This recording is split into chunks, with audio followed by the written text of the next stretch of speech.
গতকাল বাংলাদেশের পরিস্থিতি আপনারা সবাই জেনেছেন এবং আমরাও সেদিকে নজর রেখেছি। দিল্লির সাথেও আমি কন্টিনিউয়াস আমার যোগাযোগ আছে এবং আমি সবার সাথেই আমি কথা বলেছি। এখানের আপনারা এর মধ্যে হয়তো বা খবর পেয়েছেন, আমাদের চিফ সেক্রেটারি, ডিজিপি এবং আসাম রাইফেলস, বিএসএফ, অন্যান্য যারা আছেন সবার সাথে আমার কালকে একটা ওনাদের সাথে কথাবার্তা হয়েছে যাতে নজরদারি রাখা হয় এবং আমরা নজর রাখছি।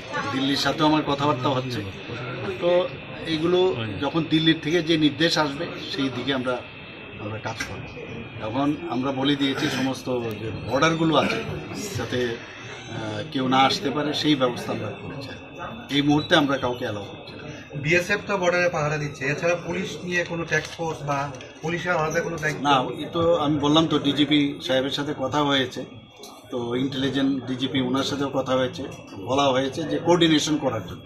এই যে আমি 5-6টা ডিপার্টমেন্টের কথা আমি বললাম, ওনারা সবাই একজন আরেকজনের সাথে যাতে কোঅর্ডিনেশন করে, কোথাও কী সমস্যা বা কোনো যদি বর্ডার এরিয়াতে কোনো প্রবলেম হয় একজন আরেকজনের সাথে যাতে কোঅর্ডিনেশন করে। আচ্ছা, দিল্লি থেকে কি গতকালকে কোনো নির্দেশ এসেছে? আমার সাথে কথা হয়েছে, নির্দেশ হয় না, আমাদের সাথে কথা হয়েছে যে মানে এখন কী পরিস্থিতি আমাদের ত্রিপুরাতে, বাংলাদেশে এই উদ্বেগজনক যে অবস্থা, তাতে আমাদের কোনো সমস্যা হচ্ছে কি না আমার কাছে জানতে চেয়েছে। আমিও বললাম যে এখন পর্যন্ত তো সব ঠিকই আছে, কোনো সমস্যা নেই।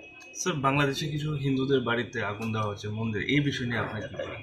এগুলো তো হওয়া বাঞ্ছনীয় না। আমরা তো এগুলো কোনো অবস্থায় আমরা এগুলোকে ভালোভাবে নিই না।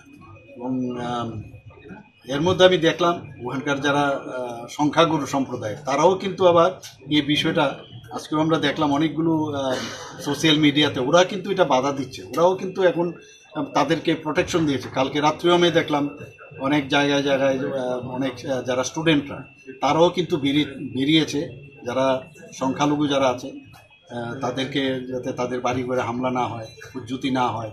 মন্দিরেও দেখছি আমি অনেক জায়গার মধ্যে তারা মন্দিরের চারিদিকে ওরা পাহারা দিচ্ছে। তো এটা একটা গুড সাইন, এটা হলে ভালো।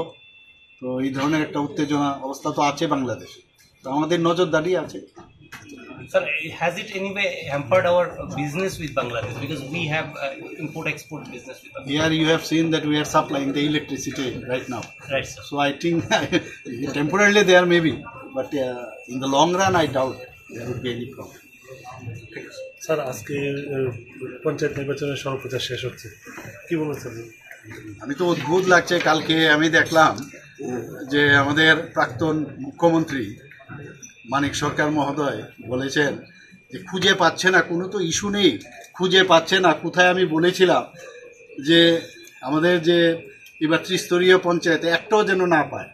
তো এটা তো আমাদের বলতেই হয়। উনাদের সময় কি হতো, বলতো না যে একটাও ভোট নয়। আর তা কি সম্ভব এটা? তবে তাহলে ওনারা কি করে নমিনেশন দিল? তো এইগুলো বলার জন্য ইস্যু নেই, এটাকেই বারবার বলছেন। আমি জানি যে ভারতীয় জনতা পার্টির প্রতি আমাদের ত্রিপুরার প্রতিটি মানুষ, আমাদের বিশেষ করে ত্রিস্তরীয় পঞ্চায়েতের সাধারণ মানুষ, তারা কিন্তু ভারতীয় জনতা পার্টি, বিশেষ করে আমাদের মোদিজির উপরে পুরো আস্থা আছে।